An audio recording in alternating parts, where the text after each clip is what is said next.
대림절 네 번째 주일 기쁨이 있는 삶이라고 하는 제목으로 함께 말씀을 나누기를 원합니다. 대림절 네 번째 시간, 여러분 보시는 것처럼 이제 네 개의 초에 다 빛이 비추어지고 있습니다. 이건 뭘 의미를 할까요? 그동안 우리는 대림절을 지내면서 소망, 화평, 그리고 사랑을 생각해보고 또 묵상을 했습니다.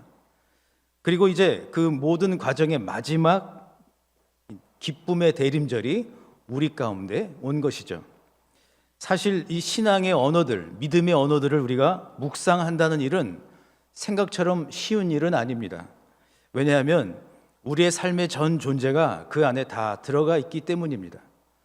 때때로 좋은 일만 있는 것도 아니고, 좋은 일만 있어서 소망하는 것도 아니고, 소망하기 어려운 때, 또 화평을 생각하기가 어려운 때에, 더 나아가 정말 사랑을 얘기하기에 너무나도 어려운 그런 환경 가운데 우리는 이 말들을 묵상하고 그 의미들을 찾는 것이죠. 오늘 본문을 보면 사도 바울 역시 예외는 아니었습니다. 사실 그는 지금 빌립보 교회 성도들을 생각하면서 하나님의 마음을 전달을 하고 있습니다. 그런데 지금 그는 어디에 있는 걸까요? 감옥에 있습니다. 로마의 차디찬 감옥에서 그는 소망, 평화, 또 하나님의 사랑을 생각하기 어려운 환경 가운데 있었습니다. 몸이 많이 아팠습니다. 찌르는 가시와도 같은 질병이 그를 엄습해 옵니다. 그런데 어떻게 그는 어디서부터 힘을 얻어서 빌립보서 전체의 주제인 이 기쁨을 빌립보 교회 성도들에게 전달할 수 있게 된 걸까요? 그 비결이 어디에 있을까요? 또한 그리스도의 삶에서 기쁨이란 무엇일까요? 또한 기쁨의 자리는 어떤 것일까요? 아니, 왜 기쁨이 정말 중요한 것일까요? 아니, 어떻게 하면 기쁨이 있는 삶, joyful life를 우리가 살아갈 수가 있을까요? 이 질문들을 가지고 두 가지로 함께 말씀의 은혜를 나누기를 원합니다. 오늘도 말씀의 주인공이 꼭 되시기를 주님의 이름으로 간절히 축원합니다. 첫 번째로 기쁨의 삶을 살려면 구원의 삶을 살고 있는지 점검하라고 말씀을 하고 있습니다. 본문 12절에 이렇게 바울은 이야기하죠. 우리 한번 같이 읽어보실까요? 시작. 그러므로 사랑하는 자들아, 너희가 나 있을 때뿐 아니라 더욱 지금 나 없을 때에도 항상 복종하여 두렵고 떨림으로 너희 구원을 이루라. 아멘. 마치 바울은 육신의 부모가 자녀들과 멀리 떨어져 있을 때 그 자녀들을 생각하면서 꼭 하고 싶은 말을 지금 전달을 하는 것이죠. 그 말은 어떤 것입니까? 밥은 잘 먹니? 또 건강은 괜찮아요? 그런 것이 아니라 한마디로 구원을 이루라 라고 얘기를 합니다. 즉 구원의 삶을 살라 하는 것이죠. 바울은 빌립보 교회 성도들에게 구원 받으세요 라고 얘기하지 않습니다. 또는 구원을 받으셨습니까? 라고도 얘기하지 않습니다. 구원의 삶을 이루라. 그는 어떤 일시적인 사건이 아닌, 어떤 일시적인 체험이 아닌 삶의 과정들을 지금 구원의 그 삶으로 연결하면서 살고 있는가 얘기하고 있는 것이죠. 오늘 보면 12절에 너희 구원을 이루라 라고 말을 할 때 구원이라고 하는 말로 사용된 소테리아라고 하는 헬라어는 세 가지 차원의 구원을 우리에게 이야기를 합니다. 첫째, 말 그대로 구조하다, 구출하다. 그러니까 구원의 1차적인 차원, 죄와 사망의 법 가운데 있었는데 예수 그리스도의 보혈로 인하여 생명의 성령의 법으로 옮겨주신 구원, 이 구원을 이야기를 합니다. 두 번째, 소테리아라고 하는 말에는 보호하다, 지켜주다라는 뜻을 가지고 있습니다. 그러니까 야곱의 아들 중에 한 명이었던 요셉이 노예로 팔려가서 보디발의 집에서 노예 살이를 하다가 조금 형편이 나아진 것 같더니 또 누명을 쓰고 감옥에 갇혀버리죠. 그런데 하나님은 그가 형들로 인하여 노예로 팔려갈 때에도, 또 그가 보디발의 집에서 사원으로 일을 할 때에도, 그가 억울하게 누명을 쓰고 감옥에 갇혀 있을 때에도 하나님은 그를 지켜주셨고 그를 보호해 주셨습니다. 이것이 바로 구원의 두 번째 차원이라고 하는 겁니다. 세 번째, 소테리아라고 하는 말에는, 이 구원이라고 하는 말에는 성취하다, 완성하다라는 뜻을 가지고 있습니다. 그러니까 인간적인 눈으로 바라보았을 때는 길이 막혀버린 것 같고, 인간적인 관점으로 보았을 때는 저 인생은 형편없는 인생이고, 저 인생은 실패한 인생이고, 더 이상은 그 막다른 골목 가운데서 더 이상 나아갈 데가 없을 거라고 생각하는 바로 그때에 삶 전체를 하나님의 방법으로 이끌어 주셔서 하나님의 방법으로 이루어 주시는 것, 이것이 구원의 세 번째 차원이라고 하는 겁니다. 시편 105편에 보게 되면 야곱의 아들 요셉의 삶 전체가 구원의 과정 가운데 있는 삶이었음을 분명하게 보여줍니다. 이렇게 기록을 하죠. 시편 105편 18절로 22절에 이렇게 기록을 해요. 그의 발은 착고를 차고 그의 몸은 쇠사슬에 매였으니 곧 여호와의 말씀이 응할 때까지라. 그의 말씀이 그를 단련하였도다. 왕이 사람을 보내어 그를 석방하며 뭇 백성의 통치자가 그를 자유롭게 하였도다.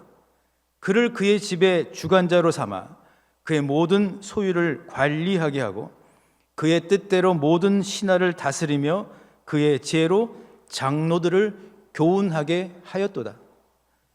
이 요셉의 삶의 그 구원의 삶의 과정들 속에서 과연 아버지 야곱은 얼마만큼 아들을 보호할 수가 있었을까요? 아들이 노예로 팔려갔을 때에도 아버지 야곱은 그 아들을 지켜줄 수가 없었습니다. 그 아들이 감옥에 갇혀 있을 때에도 그 아버지는 그 아들을 잃어버린 아들이라고만 생각하고 있었습니다. 사실 어떻게 보면 우리 부모님들의 꿈이 있죠.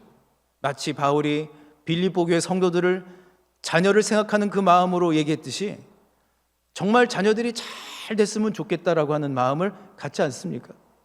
그런데 과연 부모는 어디까지 자녀를 보호할 수가 있을까요? 아니, 정말 자녀에게 뭘 줄 수 있을까요? 이번 유아세례 교육을 줌으로 하는데 그때 젊은 엄마 한 사람이 이런 얘기를 합니다. 우리 아이가 내적으로 멘탈이 강하게 탄탄하게 잘 성장했으면 좋겠어요. 또 어떤 아빠는 우리 아이가 사랑 많이 받고 사랑 많이 나누는 아이가 됐으면 좋겠어요. 이런 얘기들을 합니다. 그 이야기를 듣고 이제 유아 세례 교육의 마지막 이런 말을 그분들에게 해드렸습니다. 이제 여러분의 자녀는 점점 더 성장할 것입니다. 그런데 그 성장과 더불어 여러분의 자녀는 어쩔 수 없이 불가피하게 경쟁 속으로 들어갈 것입니다. 불가피하게 여러분의 자녀는 그 경쟁 속에서 마치 낙오한 것처럼 그런 상황 가운데 처할 수도 있을 것입니다. 또는 불가피하게 어떤 상황들 속에서 상처를 받게 되고 또 그것을 극복해야만 하는 그런 환경 가운데 있게 될 겁니다. 바로 그때 누가 그 아이들을 보호할 수 있을까요? 누가 지켜줄 수 있을까요? 마치 꿈이 꺾인 것 같고 마치 아무것도 바라볼 수 없는 것 같은, 마치 요셉이 처한 그 삶의 현실과도 같은 그때에 과연 부모인 우리는 그 아이들을 지켜줄 수가 있을까요? 여러분, 구원이라고 하는 것은 이처럼 예수 믿고 구원 받으세요, 예수를 나의 구주로 영접하세요 라고 하는 차원에만 머물러 있지 않다는 겁니다. 지금까지 믿음의 길을 달려온 우리 사랑하는 성도님들 한 분 한 분이 그 구원의 감격과 더불어 지켜주셨고 보호해 주셨고 지금까지 인도해 주셨던 그 하나님의 사랑 덕분에 그 구원이 있었기에 지금까지 살게 된 것 아닐까요? 더 나아가 지금까지 살아오면서 꺾인 것 같고 또는 막혀버린 것 같고 또는 그 모든 것들이 다 허사로 돌아갈 것 같은 그러한 인생 자리에 있는 것 같아도 구원의 하나님 소원을 이루어 주시고 만족시켜 주실 뿐만 아니라 그것을 그 모든 꿈들을 주님의 꿈들을 이루어 주시는 그 하나님을 바라본다면 아직 끝나지 않은 것 아닐까요? 사랑하는 성도 여러분, 구원의 삶이란 이렇게 더 중요한 겁니다. 그러므로 예수 그리스도로 그 구주로 만난 그 사건으로부터 시작을 하여 현재에도 지켜주시고 보호해 주시는 하나님, 더 나아가 하나님은 각 사람에게 주신 꿈을 이루어 주시는 분임을 기억하라는 것입니다. 먼저 다시 여러분 구원의 삶을 점검해 보시기를 바랍니다. 1차원적 구원의 삶 가운데 머물러 있지 않고 2차원적, 3차원적 지켜주시고 보호해 주시고 그 소원과 꿈을 이루어 주시는 그 하나님을 만나실 수 있기를 주님의 이름으로 간절히 소망합니다. 오늘 본문 13절의 말씀을 여러분의 말씀으로 받으며 천천히 한번 같이 읽어보실까요? 시작. 너희 안에서 행하시는 이는 하나님이시니 자기의 기쁘신 뜻을 위하여 너에게 소원을 두고 행하게 하시나니. 아멘. 무슨 말이죠? 구원의 삶의 최종적인 것은 내 꿈이 아닌 하나님의 꿈이 나를 통해서, 우리 가정을 통해서, 우리 교회를 통해서 이루어지게 될 줄 믿습니다. 그러므로 끝까지 이 믿음의 여정 가운데 구원의 삶을 끝까지 여러분 올곧게 걸어가실 수 있기를 우리 주님 예수 그리스도의 이름으로 간절히 소망합니다. 그런가 하면 두 번째로 기쁨의 삶이란 빛 대신 주님과 함께 살아가는 것입니다. 오늘 본문 15절에 보시면 이렇게 기록을 하고 있죠. 이는 너희가 흠이 없고 순전하여 어그러지고 거스르는 세대 가운데에서 세상에 흠없는 자녀로 세상에서 그들 가운데 빛들로 나타내며. 아멘.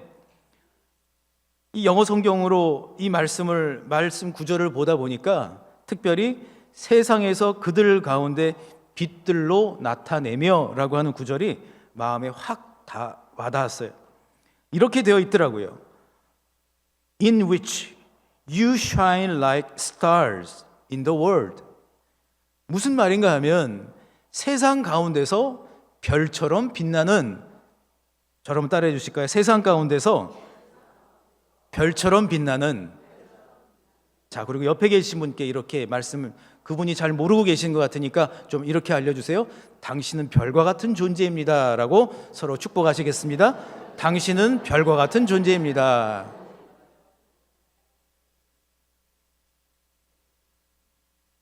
기분이 좋아지시죠? 뭐라고 말씀하세요? 스타. 나가 스타예요, 스타. 별이 스타 아닙니까?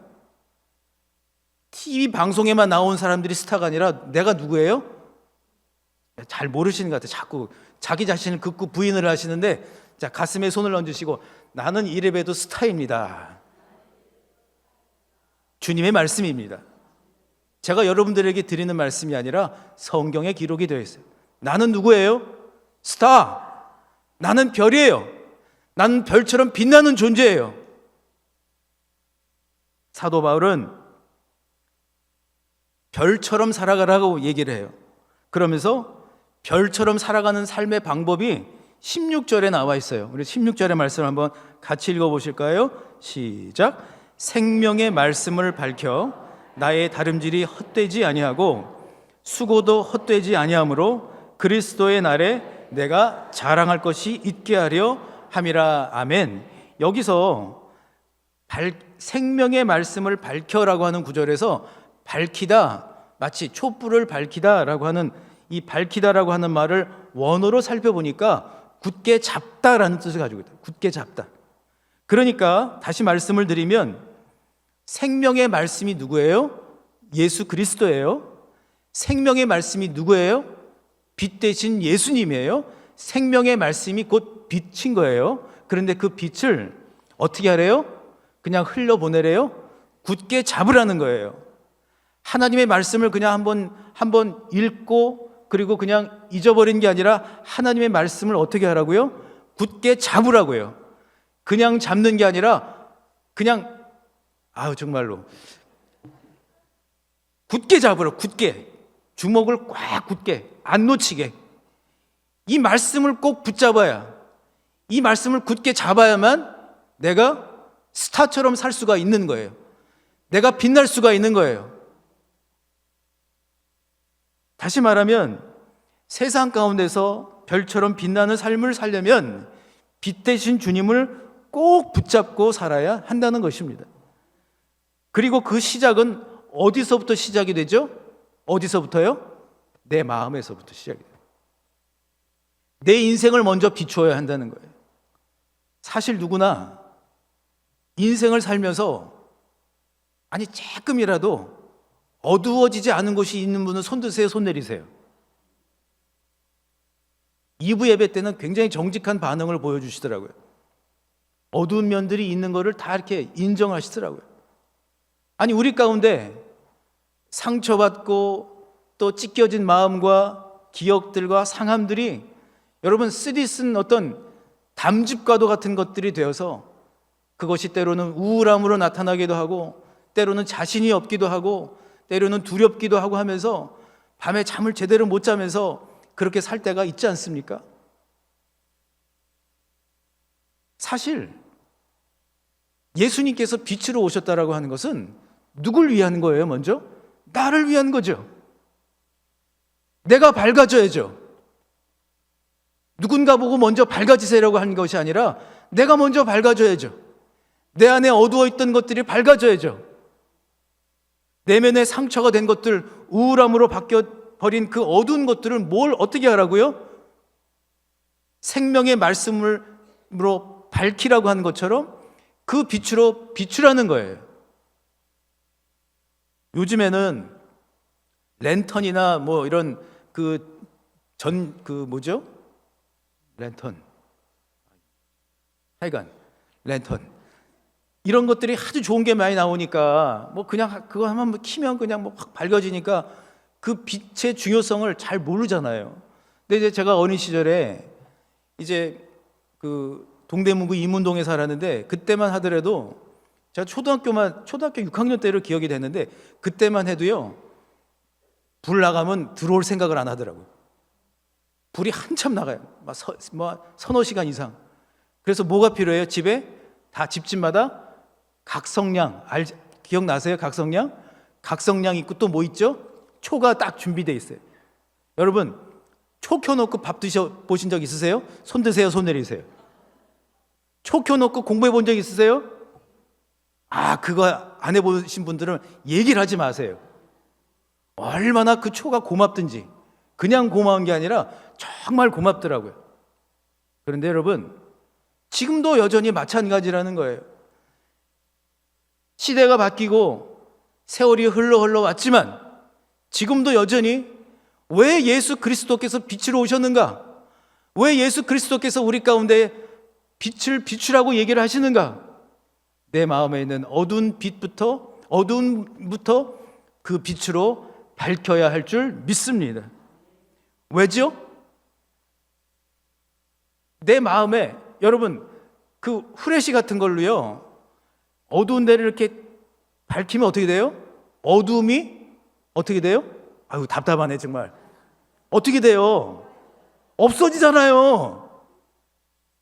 지도 새도 모르게 없어져 버리잖아요. 감쪽같이 없어지잖아요. 그 어두웠던 데가 밝게 드러나죠. 마찬가지로 주님의 그 빛으로 내 마음을 비추게 되면, 내 영혼을 비추게 되면 그 자리가 더 이상 어두움이 아닌 주님의 밝음 속으로 들어가게 될 줄 믿습니다.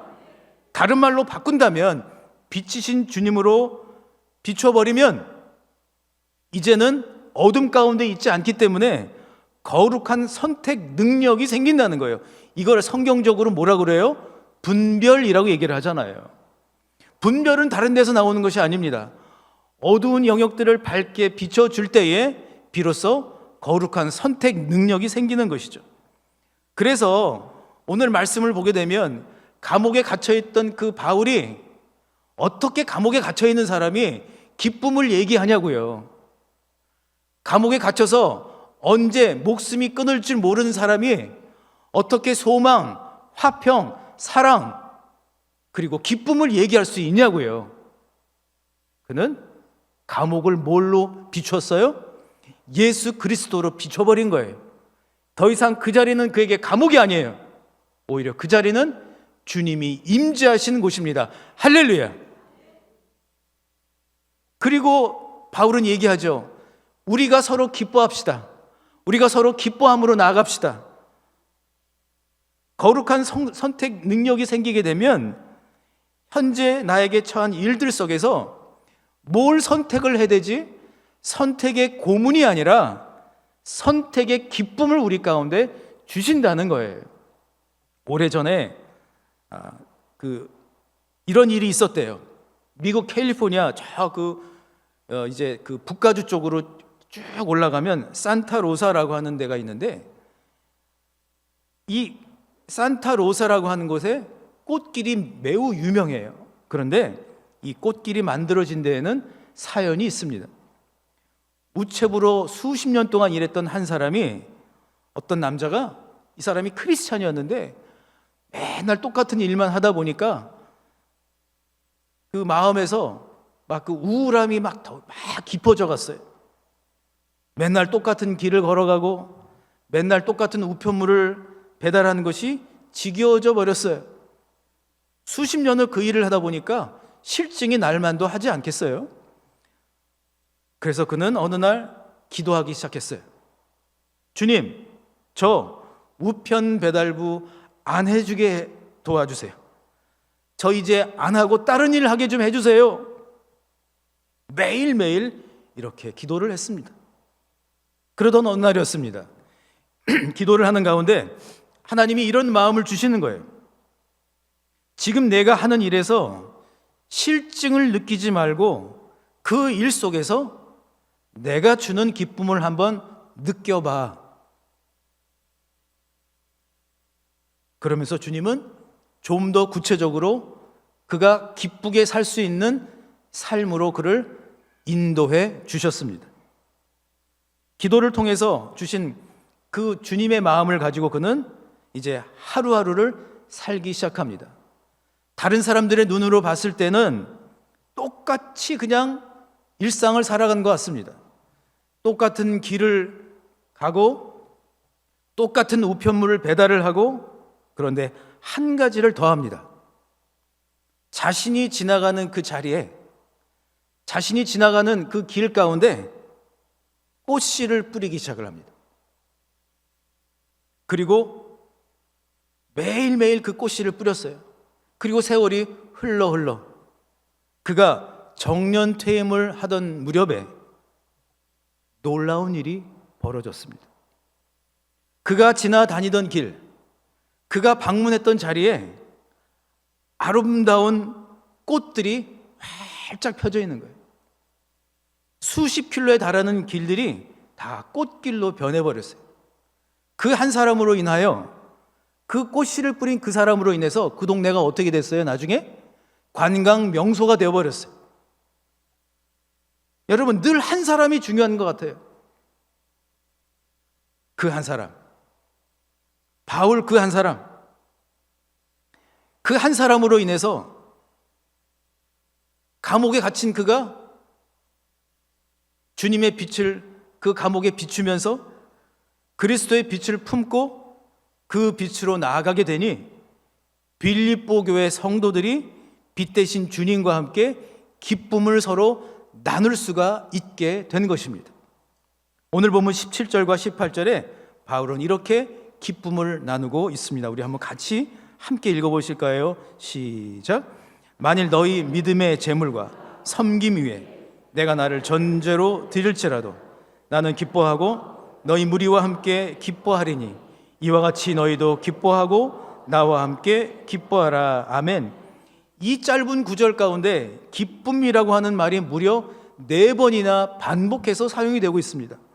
그래서 궁금해서 이 기쁨이라고 하는 거, 기뻐하다라고 하는 이 말을 원어로 살펴봤습니다. 그랬더니 이런 뜻이 있더라고요. 저를 한번 따라 하실까요?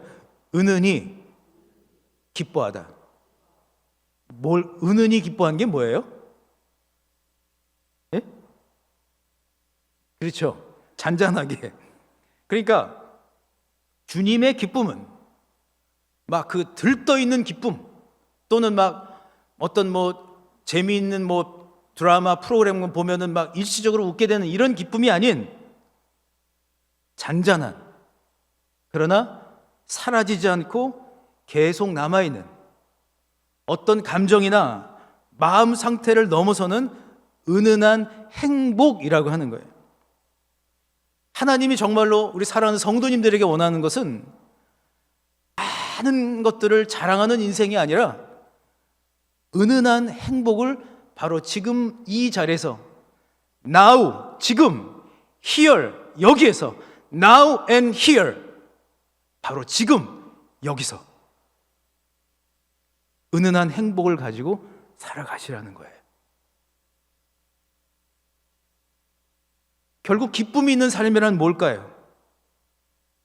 재물이 많은 거요? 좋은 집에서 살고 있는 거요?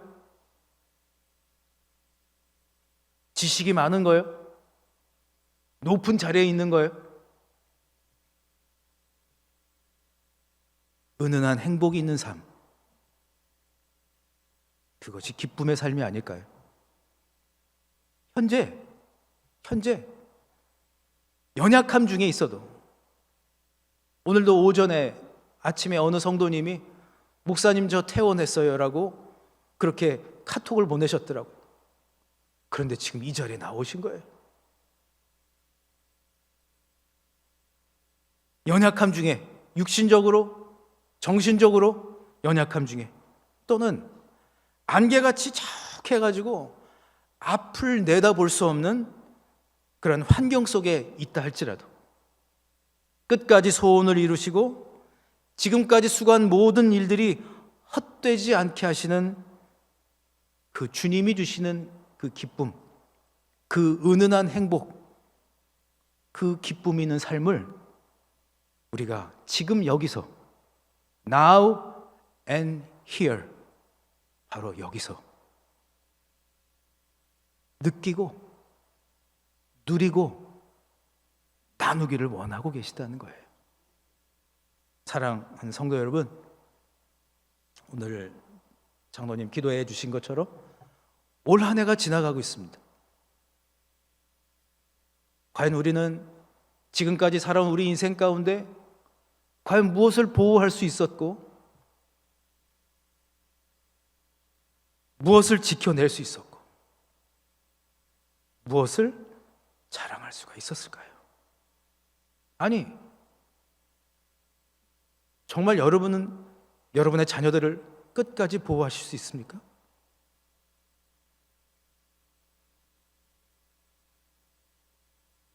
사랑하는 사람을 끝까지 지켜주고 보호하실 수 있어요?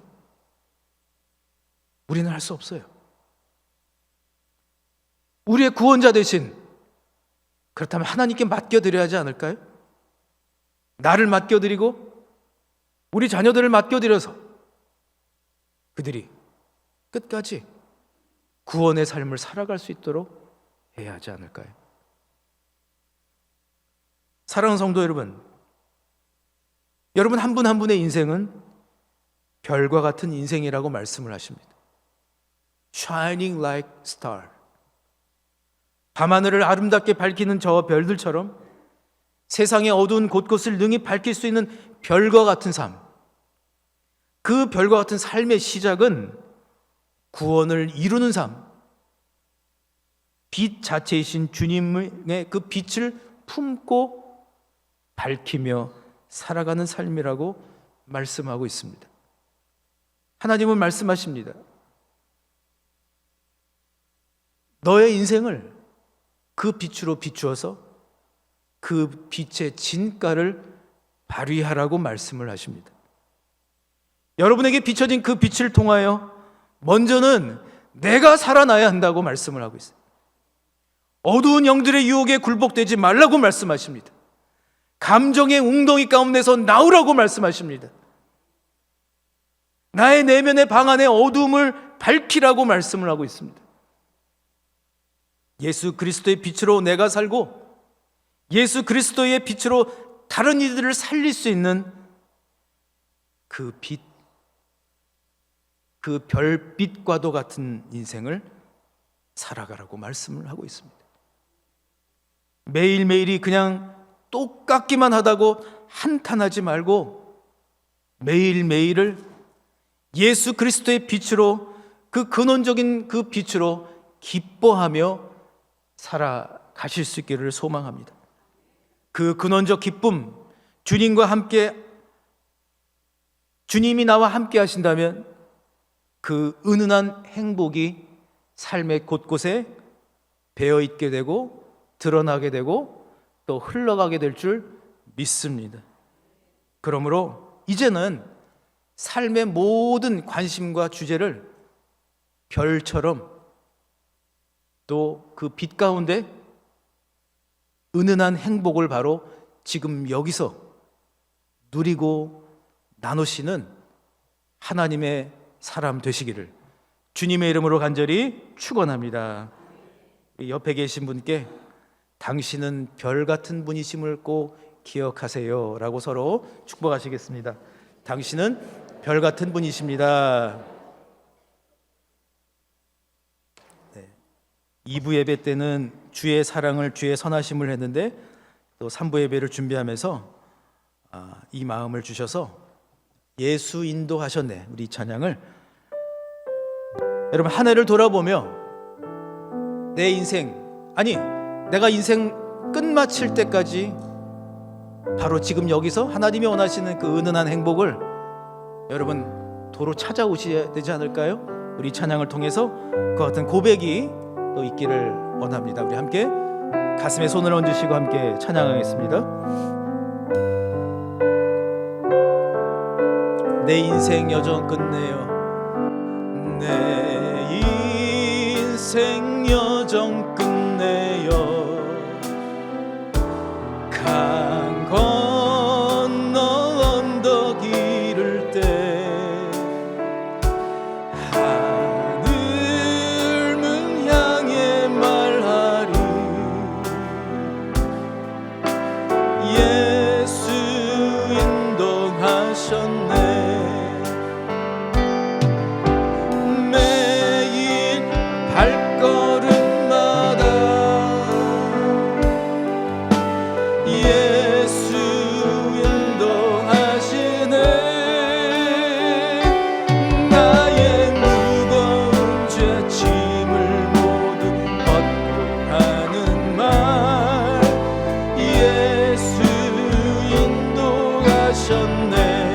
가시밭길 인생, 이 가시밭길 인생,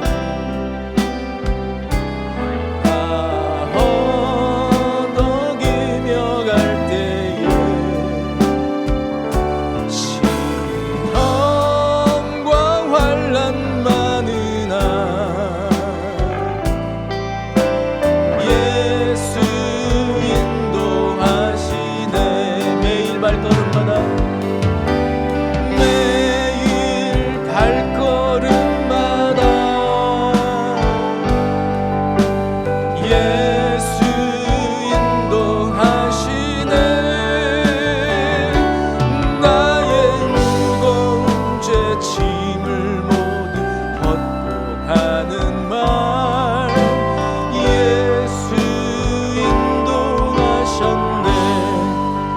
밟은 내 밟은 발걸음마다 주 예수 보살피시사 승리의 개가 부르며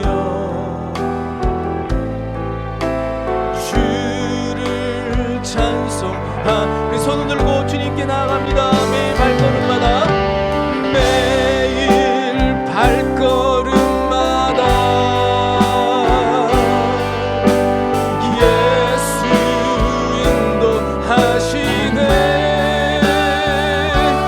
나의 무거운 죄짐을 모두 벗고 가는 말 예수 인도하셨네. 매일 발걸음마다 마지막으로 매일 발걸음마다 예수 인도하시네. 나의 무거운 죄짐을 모두 벗고 가는 말 예수 인도하셨네. 아멘. 그 오래전에도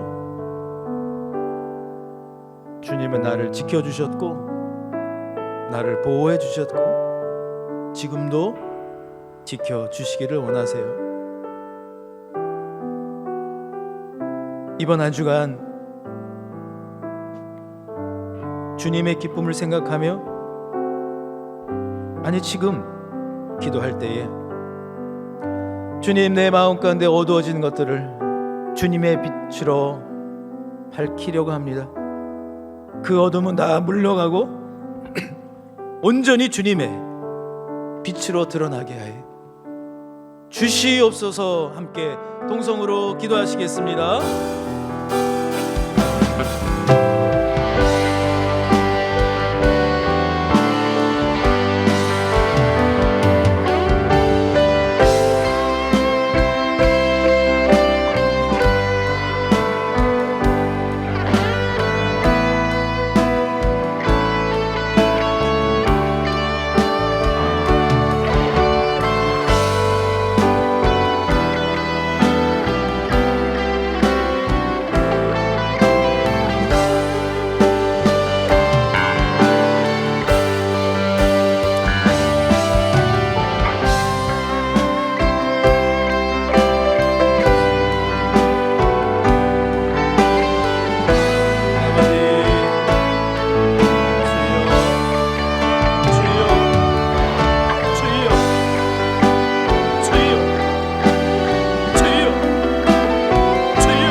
사랑의 하나님, 우리는 믿음의 경주를 가고 있습니다. 우리의 믿음의 경주는 구원의 삶 가운데 있는 것임을 다시 한번 깨닫게 됩니다. 생명의 법으로 옮겨주셨고 지금까지 지켜주시고 보호하여 주셨고 앞으로도 우리가 그 빛 가운데 거한다면 각 사람에게 주신 주님의 꿈이, 각 가정에 주신 주님의 꿈이 이루어질 줄 믿습니다. 주님, 막혀있는 것 같고 보이지 않는 안개와도 같은 그런 인생의 일들이 있다 할지라도 지금 바로 여기서 주님의 기쁨으로 주님이 주시는 그 은은한 행복, 그 거룩한 행복, 그것을 누리고 나누며 근원적 기쁨의 삶을 살게 하여 주시옵소서. 이제는 우리 주 예수 그리스도의 은혜와 하나님의 크신 사랑과 성령의 교통하심이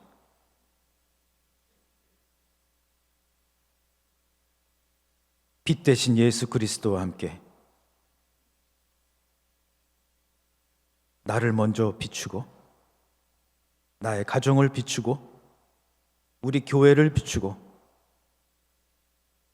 세상을 비출 줄 아는 빛의 사람으로 살기로 다짐하는, 기쁨의 사람으로 살기로 다짐하는 모든 주의 백성들 위해 지금부터 영원토록 함께 하시기를 간절히 축원하옵나이다. 아멘.